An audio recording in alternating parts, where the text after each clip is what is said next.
사랑하는 교회 여러분, 오늘 제가 예배에 대해서 좀 같이 나누려고 합니다.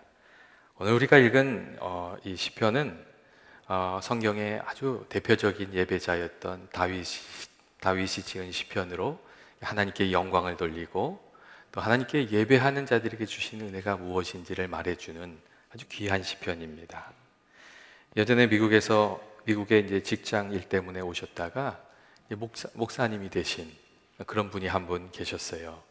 이제 목회를 하시다가 정말 오랜만에 한국에 나가시게 되셨고, 한국에서 일도 보시고 오랜만에 친구를 만나시게 되셨다고 해요. 근데 그 친구 중에 한 사람이 그 목사님한테 이렇게 이야기를 하더랍니다. 야, 너는 어쩌다가 미국까지 가서 목사가 됐냐? 이렇게 물어보더래요. 그러니까 그분이 생각하기에 목사가 이제 별로 좀 아니다 이렇게 생각했던 것 같아요. 그 얘기를 듣고 이 목사님이 예배드리다가 그렇게 됐지, 그렇게 얘기를 하셨대요. 구구절절히 사정을 다 이야기를 할 수는 없잖아요. 그래서 하나님께 예배하다가 그렇게 됐지, 그렇게 이야기를 하셨대요. 그리고 나중에 이 이야기를 하시면서 이렇게 얘기하셨어요. 교회에 나와서 예배를 드리게 되었고, 예배를 드리면서 하나님을 섬기는 중에 크고 작은 일들을 겪게 되면서 하나님이 살아계시다는 것도 알게 되고 은혜도 알게 되고, 그리고 이제 마음이 하나님의 사랑으로 가득 차게 돼서 나중엔 헌신하게도 되었던 것이라고 이제 그런 이야기를 하셨어요. 그분이 예배의 삶을 살다가 하나님을 만나고 하나님 주신 은혜도 경험하게 되셨던 것이죠. 이 예배를 통하여 그분이 하나님을 알게 됐던 거예요. 여러분, 예배가 신앙의 기본이라는 뜻은 이 하나님을 예배하는 삶, 하나님을 중하게 여기고 또 하나님을 높이면서 살아가는 그 삶을 통해서 우리의 신앙생활이 시작되고 또 그 가운데 주님도 만나고 은혜도 경험하고 이 믿음의 삶이 무엇인지도 깨닫게 된다는 그런 의미가 거기에 담겨져 있습니다. 예배를 잘 드리고 예배자의 삶을 사는 이들이 하나님을 알게 되는 거죠. 여러분, 우리가 이 예배 드리는 하나님은 어떤 분이십니까? 오늘 시편의 저자인 이 다윗은 하나님께서 만물의 창조주이시고 주인이시며 우리의 경배를 받기에 합당하신 분이시라고 그렇게 말해주고 있습니다. 1절 말씀을 보면 땅과 거기에 충만한 것이 모두 여호와 하나님의 것이고 세계와 그 가운데 사는 자들 또한 다 여호와의 것이라고 그렇게 말하고 있습니다. 이 모든 것이 다 여호와의 것이라는 이 말 속에는 세상의 만물이 다 하나님이 지으신 것이고 또 세상의 모든 것들이 다 하나님의 주권 아래에 있다는 것을 의미합니다. 그리고 세상 만물이 아니라 하나님만이 찬송을 받기에, 예배를 받기에 합당하신 분이시라는 그 의미가 거기에 담겨져 있습니다. 여러분, 우리가 예배하는 하나님은 어떤 분이십니까? 우리가 예배할 때 우리 예배를 받으시는 하나님이 어떤 분이신지를 잘 생각하고 그것을 알아야 우리가 참다운 예배를 드릴 수가 있습니다. 하나님께서 만물의 주인이시고 크고 거룩하신 분이시란 것을 우리가 생각하게 될 때 그에 합당한 모습으로 하나님께 나아가게 되고 예배하게 되는 것이죠. 우리가 십자가를 바라보면서 하나님의 그 귀하신 은혜를 생각하고 사랑을 생각할 때 그에 합당한 모습으로 하나님께 나가서 예배드리게 되는 것이죠. 그렇기 때문에 우리가 하나님을 분명히 알고 예배를 드려야 됩니다. 그리고 하나님을 생각하면서 예배하는 것이죠. 하나님의 크심을 생각하면서 온전히 하나님을 높여드리는 마음으로 또 하나님의 사랑을 생각하시면서 그 사랑을 감사하는 마음으로 또 베풀어 주신 은혜에 또 감사하는 마음으로 긍휼을 생각하면서 헌신하는 마음으로 이렇게 하나님을 생각하면서 우리가 하나님 앞에 이렇게 나아가야 하는 줄로 그렇게 믿습니다. 또한 우리가 예배하는 하나님은 하나님을 진심으로 찾고 예배하는 이에게 복을 주시는 그런 분이십니다. 보잘것 없는 한 마을의 양치기로 살다가 하나님의 기름 부으심을 받고 이스라엘의 왕으로 세움을 받았던 다윗은 그 예배자에게 주신 하나님의 복을 잘 알았던 그런 사람이었습니다. 그렇기 때문에 하나님을 늘 붙들고 하나님께 예배하고 또 주님을 의지하면서 살았고 또 하나님을 높이면서 살았습니다. 시편 16편 11절 말씀을 보면 다윗이 이런 말을 해요. 주는 나의 주님이시오니 주님밖에는 나의 복이 없나이다. 그런 말이 있어요. 다윗은 하나님을 복으로 알고 살았던 것이죠. 그리고 오늘 말씀을 보면 여호와를 찾는 족속에게 하나님의 복이 임하고 야곱의 하나님의 얼굴을 구하는 이들에게 하나님이 베푸시는 의가 있고 은혜가 있다고 또 그렇게 말씀해 주고 있습니다. 우리가 하나님을 온전히 높이면서 살아가면 하나님께서 우리들을 높여주시는 것이죠. 요셉이 늘 하나님을 중히 여기고 높이면서 살아갔더니 하나님께서 그 길을 인도하여 주시고 요셉을 높여주셨잖아요. 우리가 하나님을 높이면서 살아가면 하나님 우리를 높여주시고, 우리가 하나님을 중히 여기면서 살아가면 하나님께서 우리를 귀히 여겨주시고, 또 우리가 하나님의 영광을 위해서 살아가면 그 하나님의 영광에 우리가 참여하는 은혜를 하나님께서 우리에게 베풀어 주십니다. 참 예배하면서 사는, 하나님을 높이면서 예배하는 이 예배자로 살아가는 이들에게 하나님이 주시는 은혜가 있는 겁니다. 반면에 여러분, 하나님 가볍게 대하면서 살아가면 어떻게 됩니까?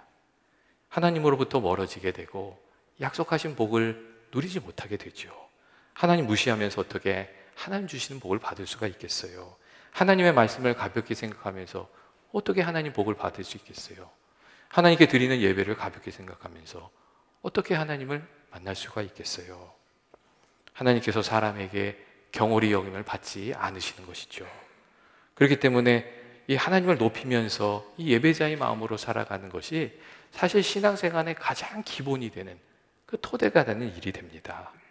특별히 오늘 말씀을 보면 다윗이 여호와의 산에 오를 자 누구이며 그의 거룩한 선에 설 자가 누구인가 하는 이 질문으로 어떤 사람이 하나님 앞에 나아가서 하나님을 만나며 또 은혜를 누리면서 살아가게 되는지도 여러분 이야기해 주고 있습니다. 우리가 하나님을 만나야 하나님 주시는 복을 누리잖아요. 그리고 또 은혜도 능력도 우리가 힘입어서 살아가는 것이죠. 그런데 우리가 이렇게 보면, 성경을 보면 그렇잖아요. 하나님께 나아간다고 해서 다 하나님 만나는 것도 아니고, 기도한다고 해서 다 기도 응답 받는 것도 아니고, 예배한다고 해서 다 하나님께서 그 예배를 받아주시는 것도 아니라는 것을 우리가 알게 돼요. 우리가 잘 알다시피 가인과 아벨 두 사람이 하나님께 예배 드렸잖아요. 근데 하나님께서 두 사람의 예배를 다 받으신 게 아니거든요. 아벨의 예배는 기쁘게 받으셨지만 가인의 예배는 받지 않으셨어요. 하나님 보시기에 가인의 예배는 그 안에 부족함이 있었던 것이거든요. 그 결과적으로 예배를 드린 후에 아벨은 하나님과 더 가까워졌고 가인은 하나님과 더 멀어졌습니다. 여러분, 이 가인과 아벨의 예배 이야기는 예배를 드리느냐 안 드리느냐도 중요하지만 하나님의 기뻐하시는 모습으로 예배를 드리는 것이 중요하다는 것을 우리에게 이야기해 주고 있습니다. 그런데 예수님께서도 그런 얘기를 하시지 않으셨습니까? 이 사마리아 여인과 이야기할 때 그런 얘기를 하셨어요. 사마리아 여인이 예수님께 그런 얘기를 했거든요. 사람들이 이 그리심산에서 예배드려야 한다고 하고, 또 유대인들은 저 예루살렘에 가서 예배해야 된다고 하는데 도대체 어디서 예배해야 되는 겁니까? 그런 질문을 했어요. 그러니까 예수님께서 그 여인의 질문을 다 들으시고 그렇게 얘기하시잖아요. 이것도 아니고 저것도 아니고 하나님께 예배하는 자는 영과 진리로 예배해야 된다고. 하나님이 기뻐하시는 방법으로 예배해야 된다고. 하나님께서는 외적인 조건이나 환경을 보시는 게 아니라 예배자의 그 마음을 보시고 중심을 보시고 정성을 보시는 것이라고. 그리고 하나님이 원하시는 그 마음이 아니면 하나님을 만날 수 없는 것이라고, 여러분 그렇게 이야기했습니다. 그렇다면 하나님께서 하나님 만나주시는 그런 예배자의 모습이 어떤 겁니까? 여러분, 오늘 말씀을 보면 먼저 손이 깨끗해야 된다고, 그렇게 이야기합니다. 여러분, 손이 깨끗하다는 것이 무엇을 의미합니까? 손이 깨끗하다는 것은 불의를 행하지 않는다는 것을 여러분 의미합니다. 우리가 추구하는 사람이 하나님이 원하시는 의롭고 거룩한 삶이 되어야 하나님이 받으신다는 것이죠. 여러분, 가정에서, 직장에서, 교회에서, 우리들의 삶의 자리에서 이 하나님의 뜻을 따라 우리가 바르게 살고 의롭게 살고 선하고 아름다운 방향으로 그 삶이 나아가고 있어야 하나님께 나아갈 수 있다는, 그런 이야기입니다. 예수님께서 그래서 예배드리기 전에 화해하고 예배드리라는 이야기를 하지 않으셨어요? 그 걸림돌을 가지고 예배할 수가 없는 것이죠. 다른 사람의 눈에 눈물을 흘리게 하면서 하나님과 좋은 관계를 맺을 수가 있겠어요? 그렇게 할 수가 없는 것이죠. 하나님과의 관계는 이웃과의 관계가 연결이 되어 있고, 또 하나님과의 관계를 바르게 하고자 하면 이웃과의 관계를 우리가 살피면서 살아가야 하는 것이거든요. 여러분, 우리가 이 거룩함이 실종된 손을 가지고 있다면 하나님께 거룩한 예물을 드리는 예배자가 될 수가 없습니다. 훔치는 손이나 잔인한 손이나 피 묻은 손이나 속이는 손이나 아니면 세상의 유혹을 단단히 붙들고 있는 그런 손을 가지고는 참 예배자로 하나님께 나아갈 수가 없는 것이죠. 그래서 먼저 회개하고 손을 깨끗이 씻은 후에 하나님께 나아가야 하나님을 만나고 또 그 가운데 예배자로 서게 되는 줄로 여러분 그렇게 믿습니다. 여러분, 악을 행하면서 하나님을 가까이 할 수는 없는 거예요. 그래서 말라기 1장 10절 말씀을 보면 이런 말씀이 있어요. 너희가 내 제단 위에 헛되이 불사르지 못하게 하기 위해서 너희 중에 성전 문을 닫을 자가 있으면 좋겠노라. 내가 너희를 기뻐하지 아니하며 너희가 손으로 드리는 것을 받지도 아니하겠다 하는 그런 하나님의 말씀이 있어요. 먼저 우리가 준비되어야 되는 것이 있는 것이죠. 사실 허물 많은 우리들의 삶에는 부족함이 많습니다. 그렇기 때문에 예수님께서 이 땅에 오신 것이고, 우리는 날마다 예수 십자가의 보혈을 의지해서 여러분 그 은혜를 힘입어서 하나님께 나아가 예배하는 겁니다.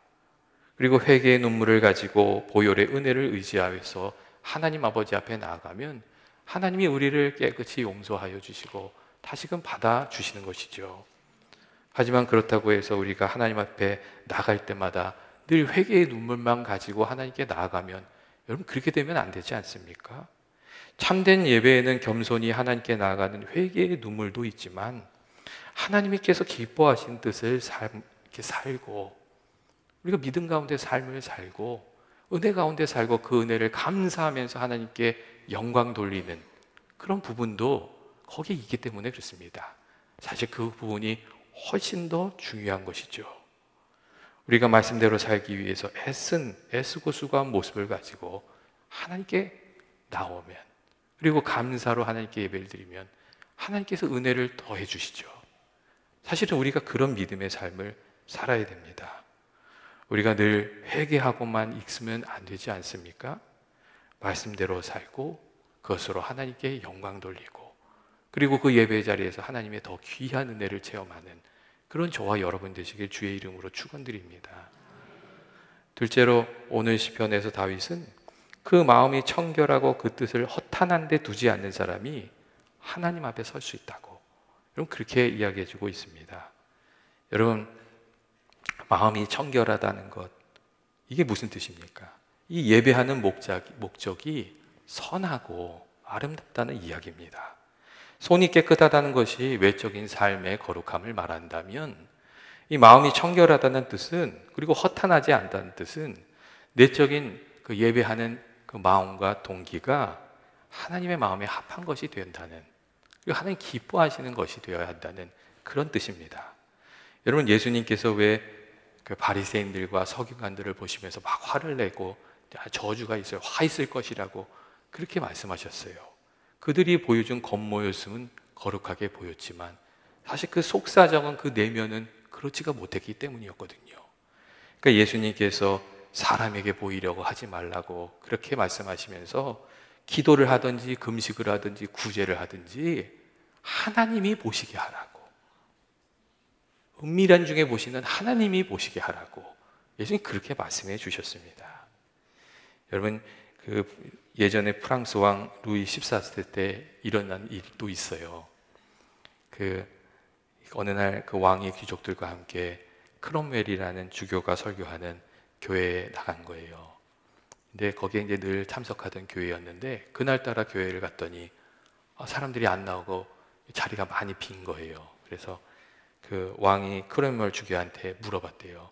오늘은 왜 사람들이 이렇게 자리를 많이 비웠냐고 그렇게 얘기했더니 크롬웰 주교가 이런 얘기를 하더래요. 지난주에 왕이 떠나신 이후에 사람들한테 광고를 했습니다. 다음 주에는 왕이 오시지 않습니다. 그렇게 광고를 했다는 거예요. 그리고 그렇게 광고한 이유는 누가 정말 하나님께 예배하러 오는 사람인지, 누가 왕에게 잘 보이려고 예배하는 사람인지 좀 알고 싶어서 그렇게 광고를 했다는 것이었어요. 여러분 어떻게 생각하세요? 우리가 정말 하나님 사모하는 마음으로 또 하나님께 영광 돌리겠다는 동기로 예배하는 예배자가 되어야 되지 않습니까? 사실 예배는 나의 기쁨을 충족하거나 어떤 목적을 달성하기 위해서 드리는 것은 아닙니다. 사실 예배는 하나님이 주인이시고 또 하나님을 위해서 드리는 겁니다. 그런데 많은 경우 우리가 예배를 하다가 이 하나님을 위해서 드리는 예배마저도 우리 자신의 유익을 위한 것으로 바꾸어가는 경우가 많습니다. 하나님을 예배하고 성도들이 같이 모여서 사랑의 친교를 나눈 거잖아요. 근데 친교하기 위해서 교회를 나오는 거예요. 그럼 본말이 바뀌게 되는 것이죠. 하나님께 예배하고 하나님의 복을 누리는 거잖아요. 근데 복을 누리기 위해서 하나님께 예배하는 거예요. 그러면 그 본말이 거꾸로 되는 것이죠. 그러면 거기에는 문제가 이렇게 일어나게 됩니다. 여러분, 기독교와 샤머니즘의 예배가 다른 점이 무엇입니까? 샤머니즘의 예배는 그 궁극적 목적이 귀신을 달래서 내 목적을 달성하는 겁니다. 여러분, 굿을 왜 하는 거예요? 내가 원하는 뜻을 이루기 위해서 굿을 하는 거예요. 거기는 거룩한 삶이나 이런 것에 요구가 없어요. 그런데 기독교의 예배는 어때요? 그 궁극적인 목적이 우리의 뜻을 관철하고자 하는 것이 아니라 크고 높으신 하나님께 영광을 돌리기 위한 것이고, 그 예배의 자리에서 하나님의 선하신 뜻을 깨달아서 그 뜻을 받드는 사람이 되기 위한 것, 그게 기독교의 예배의 목적입니다. 그렇기 때문에 오늘 말씀을 보면 참 예배자가 되기 위해서 우리의 마음과 뜻이 허탄한 데 있지 않아야 된다는 그런 이야기를 해줍니다. 그 마음의 중심이 하나님을 향하여 있어야 한다고, 다른 것이 이유가 되어서는 안 된다고, 그런 이야기를 해주고 있는 것이죠. 이 하나님께 우리의 마음을, 하나님 높여드린 마음을 드리는 자리가 예배의 자리이기 때문에 그렇습니다. 여러분, 우리가 참된 예배를 드리기 위한 방법은 무엇입니까? 여러분, 하나님 기뻐하시는 예배를 드리는 길은 우리가 잘 준비된 예배를 드리는 거예요. 하나님이 기뻐하실 수 있도록 우리 하나님의 사랑을 생각하면서 드릴 사랑의 우리들의 마음도 좀 준비하고, 스스로 살펴서 회개도 좀 하고, 또 예배의 시간을 구별하고, 우리 의상도 좀 준비하고, 그리고 하나님께 드릴 감사도 준비하고, 정성도 준비하고, 정성스럽게 헌물 예물도 준비하고, 또 거룩한 삶도 준비하고, 여러분 그렇게 준비하고 예배를 드릴 때에 하나님 주신 은혜를 풍성히 누리게 되는 것이죠. 여러분, 우리가 준비한 만큼 여러분 베풀어 주신 은혜를 누리게 되지 않습니까?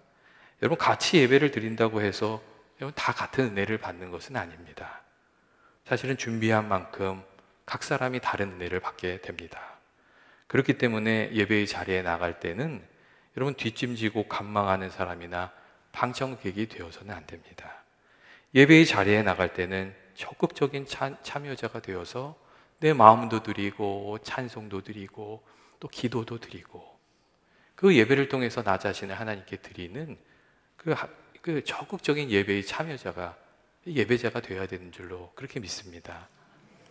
여러분, 저에게는 개인적으로 참 귀한 예배였다고 기억이 되는 예배들이 있어요.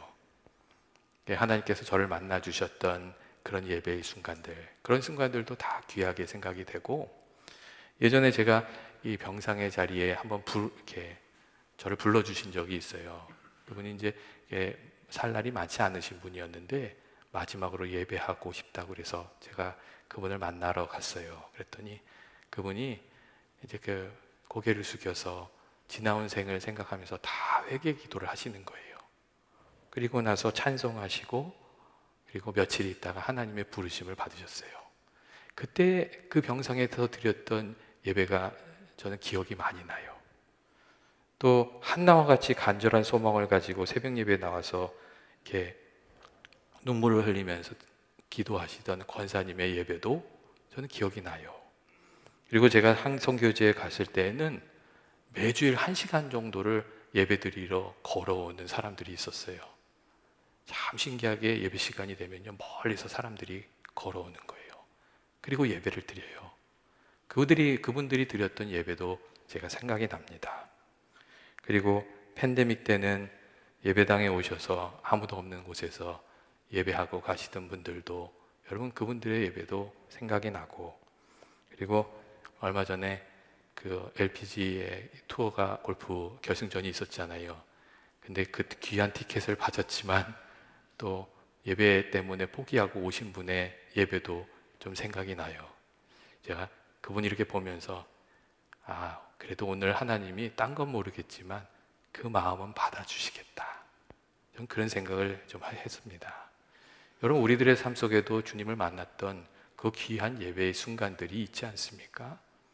여러분, 그 귀한 은혜의 순간들을 우리들의 삶에 이렇게 넓혀가면서 또 그런 예배를 드리면서 살아가야 하는 줄로 그렇게 생각합니다.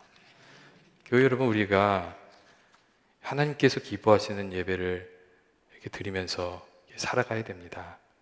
하나님 기뻐하시는 것을 준비하여서 드릴 수 있는 그런 예배가 되고, 또 하나님 기뻐하시는 모습으로 우리들의 삶 속에서 또 살아서 하나님께서 예배자에게 주시는 그 귀한 은혜가 저와 여러분에게 늘 풍성하게 임하게 되기를 주님의 이름으로 축원드립니다. 같이 기도하겠습니다. 이 시간 우리 같이 한번 주신 말씀 생각하면서 기도하면 좋겠어요. 하나님께서 우리들을 하나님의 자녀로 삼아주시고 또 하나님 의지하면서 이렇게 귀한 은혜 가운데 살아가게 해주셨는데, 늘 하나님 높이면서 살아가는 예배자가 되게 해달라고, 그리고 때마다 시마다 주님께서 우리들에게 깨우침을 주셔서 하나님께서 원하시는 모습으로 살아가는 우리들이 되게 해달라고 우리 한번 같이 기도하겠습니다.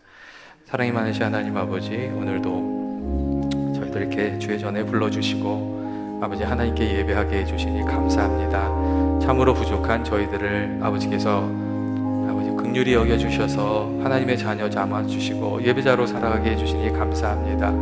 아버지, 저희들이 세상에 헛된 것을 추구하면서 살아가는 것이 아니라 참되고 거룩하신 하나님을 온전히 예배하면서 살아가게 하시고, 아버지께서 약속하여 주신 그 은혜 가운데 하나님의 장중에 살아가는 저희들이 되게 하여 주옵소서. 날마다 저희들에게 주의 사랑을 더욱 깊이 깨닫게 하여 주셔서 그 사랑에 감사하며 살아가게 하시고, 아버지 크고 거룩하신 하나님의 능력을 저희들에게 깨우쳐 주셔서 아버지 그 은혜에 감사하며 살아가는 저희들이 되게 하여 주옵소서. 사랑과 은혜 많으신 하나님 아버지, 오늘도 저희들 이렇게 하나님께 예배하며 이렇게 살아가게 해주시니 감사합니다. 아버지, 저희들이 정말 거룩하신 하나님을 늘 높여드리며 진실한 마음으로 섬기는 참 예배자이기를 원합니다. 아버지, 저희들의 마음과 생각을 늘 주께 붙들어 메어주시고, 아버지 거친 세상을 살아가지만 주님을 예배하며 주님의 능력을 힘입어서 살아가는 저희들이 되게 하여 주옵소서. 예배하는 연합의 모든 교우들에게 주께서 날마다 새로운 은혜를 더하여 주시길 원합니다. 예수님의 이름으로 기도합니다. 아멘.